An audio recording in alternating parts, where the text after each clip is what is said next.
What's up, everybody, and welcome back to Fireside Giants. I'm your host, Anthony Rivardo, joined by my co-host, Alex Wilson. That's right, he's back! And we are back for another takeaways and recap of New York Giants training camp day 3. They hit the practice field this Friday morning. Very hot outside. They had to take a long water break in the middle of the practice. There was a collision, but there were some dimes. There were some big plays, and there's a lot to talk about. Some big positives, but also some slightly concerning negatives. It's early in camp, so don't want to freak out, but we will, of course, give you guys both of the good and the bad, the positive and the negative takeaways from every practice that we find. So we're going to go ahead and dive right into it. But before we do, Alex, how are you doing today, my friend? What are your thoughts on day 3 of practice? And also, I really like that shirt, man. That's pretty fresh. Yeah, I'm doing pretty good, man. Rocking the new shirt. Anthony and I, the Abdul Carter Darth Vader mashup. Copies on the Empire Sports Media store. We'll drop the link in the description on YouTube. So if you're interested, support the channel, get yourself some nice gear. We're going to be wearing it to training camp when we go in a couple days. So that should be really exciting. But yeah, day 3 of training camp. I know people are asking, where is Alex? I'm here. I'm around. I'm like Spider-Man. I show up when I need to be here. But I'll tell you what, this is a really optimistic point of the Giants season. You know, we've been here before. It feels different this time around, guys. It really does. You know, we have a quarterback that is competent. A throw from Jackson Dart I saw yesterday. He lobbed it up there to Jalin Hyatt. I tweeted it out. Finally, we have a quarterback, or multiple quarterbacks to be quite frank, that will give our receivers a chance to make a play on the football. Daniel Jones used to throw laser beams in there. The receivers could never adjust their bodies to get the ball. You know, now these quarterbacks understand if the quarterback is turned, loft the ball up in single coverage and let your receiver make a play on the football. You know, really good awareness, and I'm liking what I'm seeing so far. Yes, Dart's had his mistakes, he's had his mishaps, and he's also had his strong points, and today he had another big one we'll talk about in a bit. But Anthony, so far, I'm really excited. There's a couple of key players that have just been absolutely dominating, and I know you've probably talked about him a lot. Abdul Carter is just, I mean, wow. Like, I haven't been able to get my take on him yet, but wow, he looks phenomenal. Yeah, I mean, he looks special. I saw he ran so fast in one drill today. He ran out of his cleat. Was barefoot for one of the reps that he was doing. But no, he's looked truly special. The Giants defensive line, obviously we have very high expectations for that unit. There's a ton of talent all across the board on that defensive line, from the edge into the interior and moving in and out. Abdul Carter has been. He's been playing off-ball linebacker. He's been playing interior defender. He's been on the edge. He has been all over the place. But one of the takeaways that I want to immediately dive into is on the offensive side of the ball, Alex.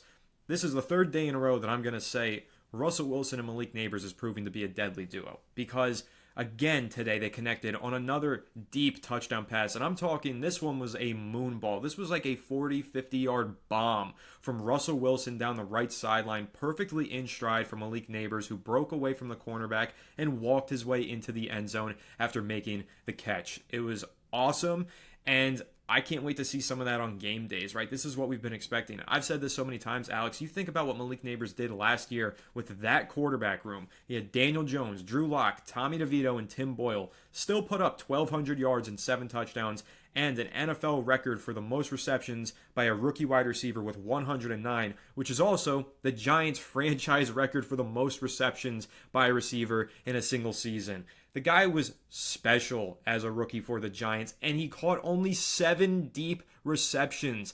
Think about that. Only 7 receptions, 20-plus yards downfield, and he put up over 1,200 yards.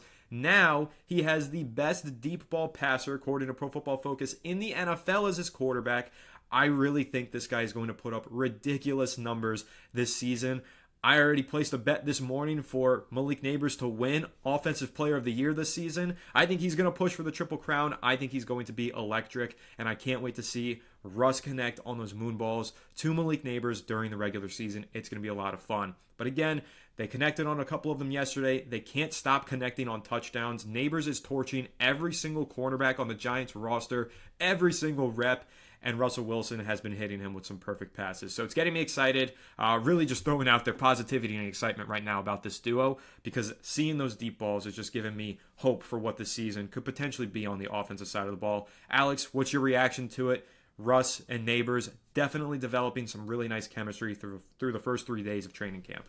I mean, you know, the easy way to make a receiver's job a lot easier, to make the yards higher and the touchdowns greater, completing the passes downfield.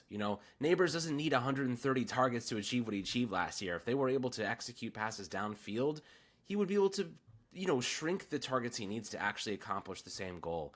And Russell Wilson's going to help him exponentially in that. And, when I say that, Russell Wilson had a 54% completion rate on 20-plus yards passes downfield last season. A 54% completion rate. Usually, that number is around like the 40% range for good quarterbacks. 54% is out of control. Now, the more impressive stat is usually when you throw the ball downfield, the chances of an interception, chances of a turnover-worthy play is much higher. For Russell Wilson, 1.8% turnover-worthy play percentage on throws downfield last year, 20-plus yards. That is astoundingly phenomenal. He was extremely accurate. He knows when to take his chances. He finds single coverage. He gives his receivers chances because of the type of ball that he throws. That beautiful moon ball. He gives his guy a chance to turn his head, make a play, adjust his body, and come down with the football. That is a much different vibe than Daniel Jones lasering a pass either short or further than it needs to be because he never was able to get the touch right on these passes. Russell Wilson built a Hall of Fame career on this specific deep ball. So we're going to see a much different type of offense. Nabers is going to be able to execute and produce a lot more with a lot fewer targets. He's not going to have to be just killed with volume anymore. They'll be able to expand the offense, use him as a decoy at times, maximize every snap he does get, and we're also going to see that translate to guys like Wan'Dale Robinson, who had another big catch yesterday and has been excellent. The chemistry he's developing with Russell Wilson is very much there. It's night and day compared to what we've seen. Robinson's role is going to expand. He was very upset last year with what he kind of was forced to do as a safety valve. He had 130 targets and he averaged 7.5 yards per reception, one of the worst marks in football. At less than 700 yards on 90 catches, unbelievably inefficient. And that's because the Giants were getting rid of the ball so fast that quarterbacks could not get the ball downfield and couldn't do it accurately, and the offensive line was poor again. So right now, really optimistic. Nabers is going to have a humongous year. If you're an NFL fantasy football player, Nabers, he's a first round pick. He should be on your roster because he's going to ball out. I am so happy that I traded for him in my Dynasty League last offseason. I sacrificed Mike Evans, a first-round pick, a second-round pick to move up all the way at the front of the first round and take Malik Nabers. I won a championship because of it, because he went crazy in the championship week. That's why I won, and I think I'm going to win another one because of Malik this season as well. So yes, definitely a player to have in fantasy. In fact, Alex, you mentioned Wan'Dale Robinson, and I searched on Twitter just now Wan'Dale Robinson to look, and I found what popped up, a tweet of mine from last year that said, you can't overinvest in Wan'Dale Robinson for PPR leagues this year. Well, I was 100% right because he had 93 receptions last season, and I think it's even more true this year. I think he's going to put up probably less receptions this season, but better yardage totals and definitely better touchdown totals now that he has a quarterback who will use him as more than just a flat route specialist, right? We've seen Wan'Dale go downfield and make some grabs past the sticks so far through training camp, and that's been exciting to see. But also on Wan'Dale Robinson, another takeaway or just recap a moment from today, he did get into a big collision with Brian Burns. It was a completed pass to Greg Dulcich, the backup tight end that the Giants have. He's running downfield, hauling ass behind him is Brian Burns. He's totally sprinting, not giving up on the play. Real effort and hustle, but accidentally crashes right into little Wan'Dale Robinson. They both were a little bit shaken up and had to be helped off by trainers and did not return to practice. However, they both did seem to be fine after the fact. So a little bit of a scary moment there for the Giants, but overall doesn't seem like it's going to be much. But Alex, I guess what are your thoughts, on the collision, I suppose, but then also just on the fact that the Giants have had a close call now with injuries. Hopefully that's all it is. And, it's very important to stay healthy through training camp. I got one thing to say. Giants football is back, baby. There is no Giants football unless we have players running into each other head first. But I'll tell you what, you mentioned it, the hustle. Brian Burns hustling on day 3 of training camp in 95-degree weather, humidity at 100%. Got to give him credit for that. That's effort. That's effort that translates to wins, to be quite frank. So obviously a really annoying situation to unfold, but I appreciate the effort. Give him plenty of credit for that. I think notable, and just happy everyone walked off the field under their own power. So definitely good there. But it's hot out there. They were not really going 100% at all times. They had a couple guys, in and out of practice and extra water breaks today, and we still saw that maximum effort and really guys putting it all out there. So I think that's notable, man. Like these guys want to win. These guys want to compete, and they got a couple new leaders in that room: Paulson Adebo, Javon Holland, Russell Wilson, even the young guys like Jackson Dart and Cam Scataboo and Abdul Carter is just doing it with dominance. And I kind of like that slogan there for him, doing it with dominance. So it's kind of just good to see. This team has good vibes and plenty of talent. Last year was like, who's gonna be our starting? In years past, who's going to be our starting cornerback opposite Banks? Like, who's going to be this? Who's going to be that? Now it's like we know who's going to be that. So very encouraged going into, the middle part of training camp now, day 4, soon, and knowing that we have enough talent on this team and depth to be competent this season. And really, we should be competent despite the fact our schedule is tough. It is a tough schedule, but I'll say the Giants are a much better team on paper this year than they were last year, and I think that's going to help them a lot. And you never know, right? Any given Sunday, that's the whole point of the NFL. That's why we watch the games, and that's how the Giants won their last 2 Super Bowls anyway. They're the underdogs in nearly every single game in the 2011-12 season and ended up with a ring out of it. But let's keep on the focus of health, because the Giants have one player who did not practice today that's somewhat notable. I don't think it's a huge deal. It's Jalin Hyatt. He missed practice after cramping up yesterday. The heat got to him, and because it was so hot today, the Giants decided, okay, let's give him a break. He doesn't need to practice today. But I do want to get your thoughts on it, Alex. Obviously, Jalin Hyatt is entering a pivotal season. A big disappointment in 2024. Comes back to training camp this year, or comes to OTAs and spring training this year with an added 20 to 25 pounds on his frame, looks like a new and improved version of himself, receives a lot of praise from Russell Wilson, makes some big touchdown receptions throughout OTAs, made a big touchdown reception yesterday delivered by Jackson Dart, but then today sidelined because of the cramping. To me, my takeaway on this, I think he's getting adjusted to the added mass on his frame. I actually think this is a good thing.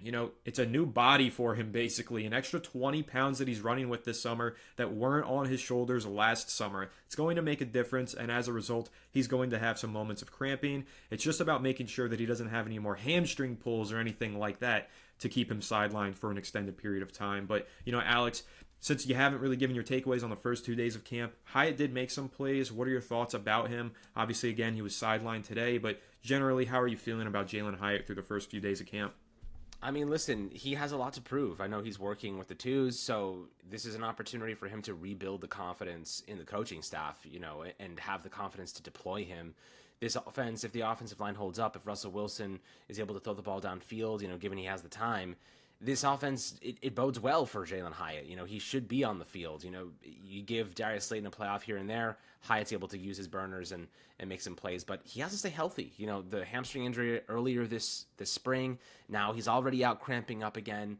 It's nothing serious, so, not going to put much stock in it. They held him out today because it was really hot out there, and after cramping, you probably don't want to risk it, but you got to stay healthy, got to keep building days, compounding good days. That's all we want to see from Jalin Hyatt. Had a nice catch, contorted his body with that catch from Jackson Dart yesterday, so really positive sign there of the chemistry that they're building. If I was Jalin Hyatt, I'd be like, give me every single snap, every single freaking opportunity that Jackson Dart has out there. Like, design these plays for me, take shots my direction, because the future is Jackson Dart. If Jalin Hyatt can get to the point where he has good chemistry with Dart, he will get on the football field, because Dart will want him on the football field. So I think if he's working with the second team right now, it's in his best interest. Keep getting those targets from Dart. Keep demanding them and keep deserving them, because it will benefit him long term. Absolutely true.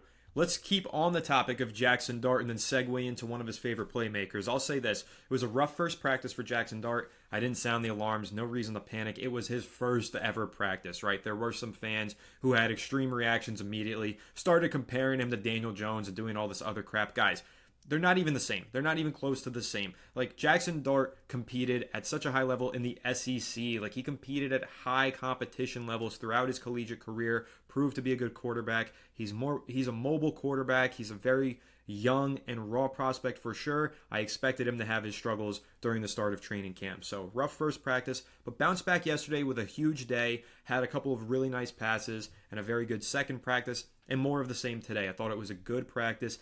He was mixed in at QB2, though, with Jameis Winston. Yesterday, he took the overwhelming majority of practice reps with the second team. Today, it was more of an even split between him and Jameis Winston. But when he was out there, he did connect with Cam Scataboo on a touchdown pass in the back of the end zone. I believe it was Jordan Rannon of ESPN said that was the best throw that he's made through camp so far. It was on a corner route. It was in tight coverage, layered over a defender, dropped right in the bucket. One of those throws that, gets you really excited about the potential of that duo with Jackson Dart and Cam Scataboo, who, by the way, have walked out of the practice facility onto the field together every single day so far throughout camp, always with some sort of ridiculous gimmick every day, but it's very funny, and I love the chemistry that the two of them are forming, and I really do view Cam Scataboo as already a weapon for the Giants to utilize in the red zone. So, Alex, what are your thoughts on Scataboo, what you've seen from him? He's scored a few touchdowns, none of them rushing. They're all receiving touchdowns. He's making a lot of plays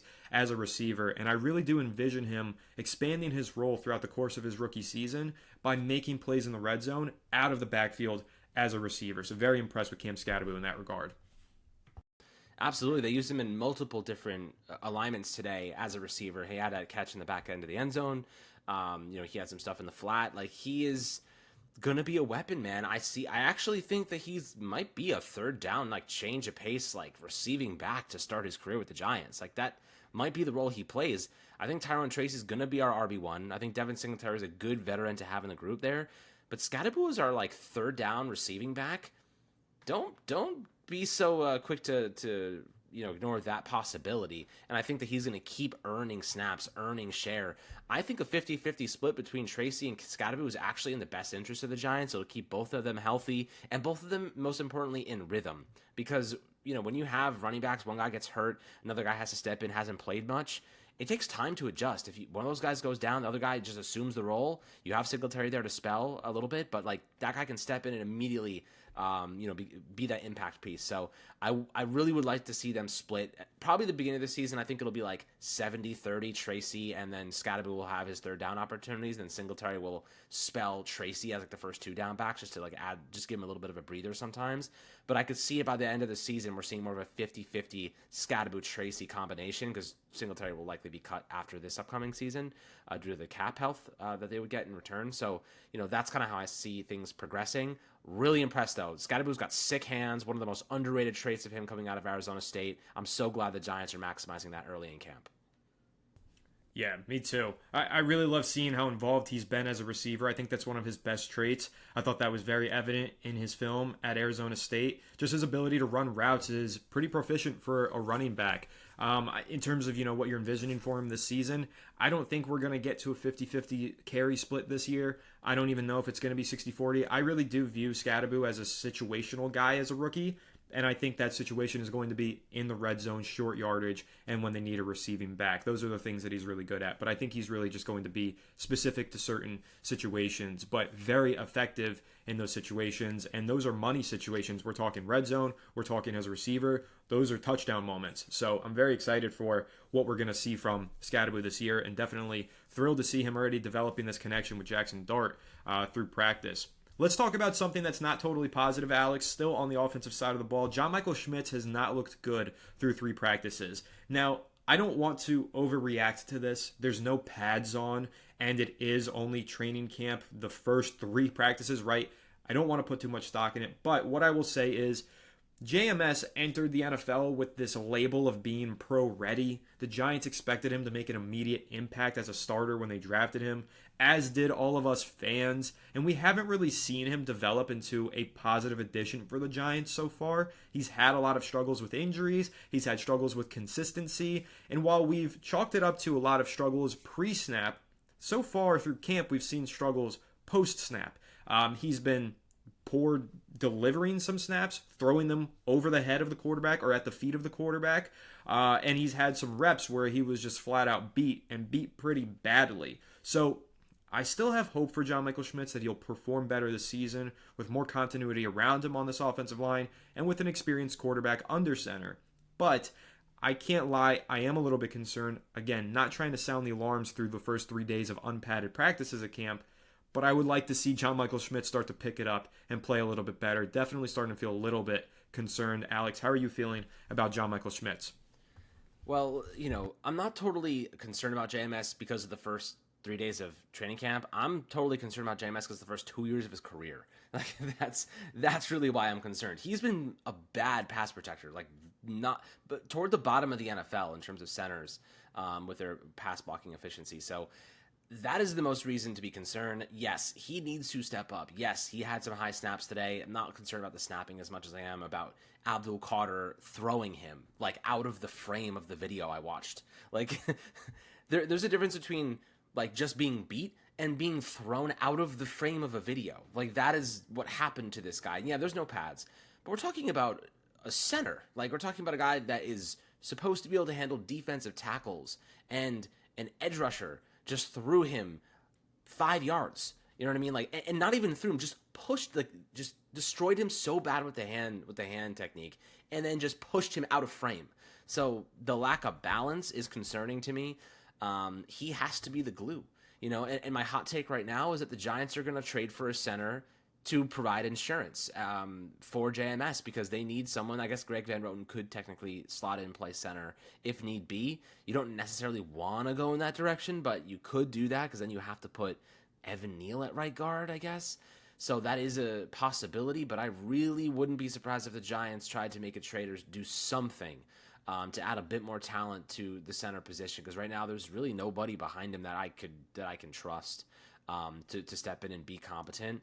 And the Giants are staring at a situation where if JMS is a humongous liability, and he has been the first 2 years, and he's undersized and he's getting pushed around by Carter, this is going to be a problem. And if he struggles, it puts more pressure on Van Roten, who's not a good player. He's average at best at this point in his career. And John Runyan, who had a very up and down season last year. So it puts pressure on everybody else. It will limit the ability for the Giants to throw the ball downfield. And Russell Wilson is a downfield throwing quarterback. That's what he likes to do. It's what he's best at. So if you take that part of his game away, this offense collapses quite fast. So the Giants need to be proactive. If they need to, trying to find a partner to potentially get somebody to compete with JMS, even if it's an average player, I'd be more than happy to go and see what that would cost to get. Yeah, I would like there to be some sort of a competition for the reasons that you mentioned. Again, not overreacting to the first 3 days of training camp with no pads on, but reacting to his entire resume to this point. He hasn't been an effective player at the NFL level, and he's also dealt with injuries, and the Giants really don't have a sound replacement behind John Michael Schmitz if he gets injured or if he continues to struggle immensely. So I agree with you. They should bring in some sort of competition. I talked about this in yesterday's episode as well. The Giants, I think, are doing a better job of not handing jobs to people, but it does feel in some respects that they've kind of handed this one to JMS. So I'd like to see them add somebody to the roster between now and the start of preseason to compete with him. And on that point, the Giants are sitting pretty high up on the waiver wire. They will have opportunities. Players will be released, and they will be able to add some talent to this roster. So we'll monitor that, and if anybody does get released and could sign with the Giants, we'll talk about that. And actually, on that point, before we wrap this up, Christian Wilkins was released by the Las Vegas Raiders, Alex. I'm sure you saw this news. It's kind of a shocker. He was released. They tried to void his contract. There's some sort of controversy. They don't like the way that he's tried to rehab his foot injury that he suffered last season. But nevertheless, he is a free agent now. He is best friends with Dexter Lawrence. So now a lot of Giants fans are saying, let's create the best defensive line in all of football. Let's reunite Christian Wilkins, a former Clemson product, with his former collegiate teammate, Dexter Lawrence, here with the New York Giants. Alex, what's your level of interest in bringing in Christian Wilkins, and do you think it's a legitimate possibility that the Giants could try and target him in free agency?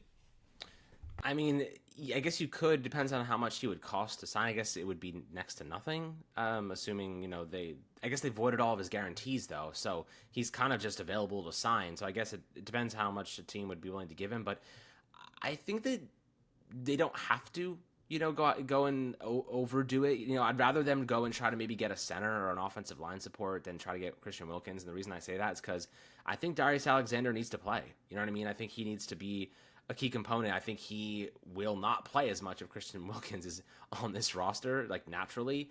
I know they cut him because of his rehab of his injury, and he wasn't really doing what was needed. He's probably good friends with Dexter Lawrence, and that's cool, but like that doesn't mean much to me. This team needs to win football games, and they need to develop young talent. And Darius Alexander needs to be on the field, in my opinion. So I'd rather, if we're going to spend resources on something, it should be the offensive line or another position of weakness, because the defensive line is arguably one of the best in football on paper. I don't think we need to overdo it. We could use those resources differently.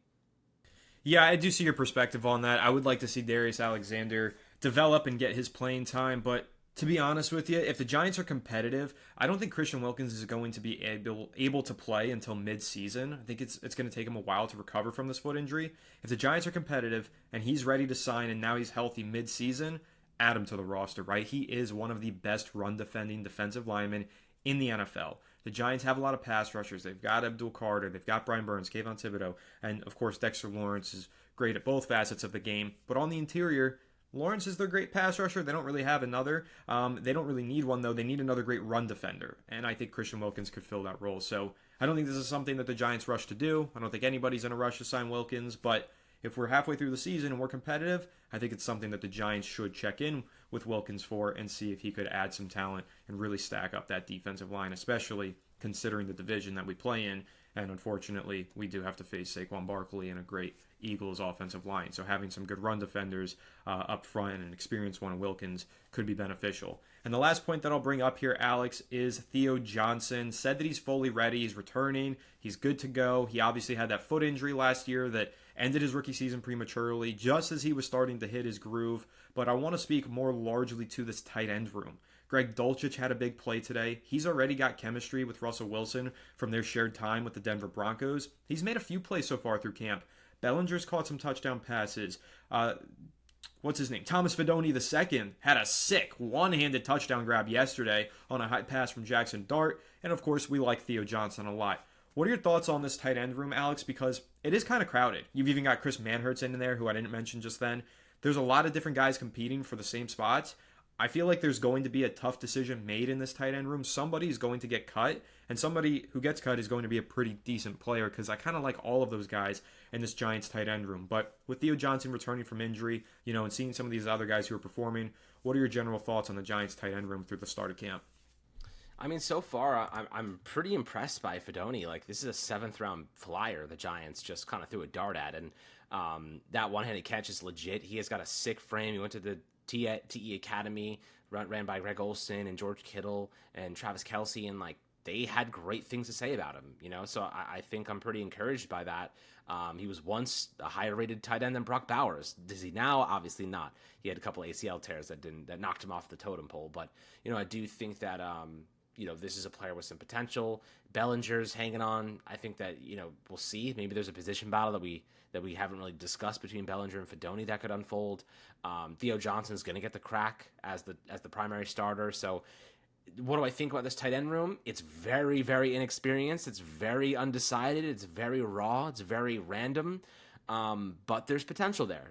Theo Johnson's got legitimate potential. We saw flashes of it before that injury last year, and he's fully healthy, so that's great. And Fidone, there's potential there. Like, maybe he can be something if he can, show solid production as a blocker and, maintain his catch radius and frame, which are all, going to be existing. They're not going to go anywhere. I think that he can be a pretty solid piece in Bellinger. Contract year, it's now or never for him. Like, he's got to step up. So I think they'll be average. And that my take is they'll be average this season, and I'll be happy with that because they can be above average with a bit more growth and experience. They just need some time. Yeah, definitely. I really like the potential of this tight end room and the upside. We talk about athletes at certain positions. The Giants have a lot of athleticism in that tight end room. Theo Johnson is a hell of an athlete. He's like 6'6", 275 pounds or something ridiculous. But he can hurdle people, and he can make big plays and leap up there and make big grabs. And then Thomas Fidone is kind of cut from the same cloth, a big dude with a lot of athleticism. So really like this tight end room and its upside. Very unestablished.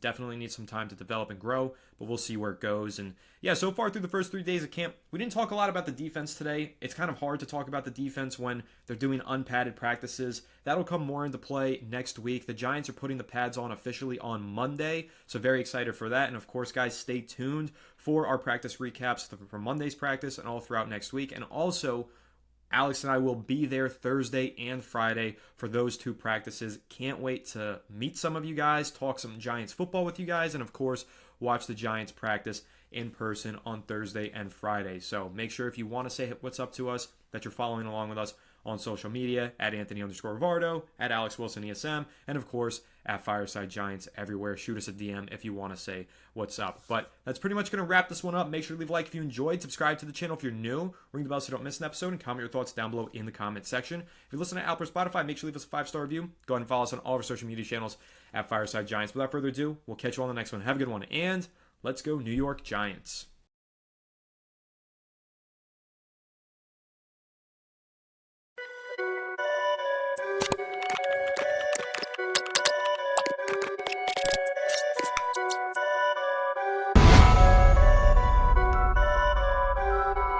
Perfect.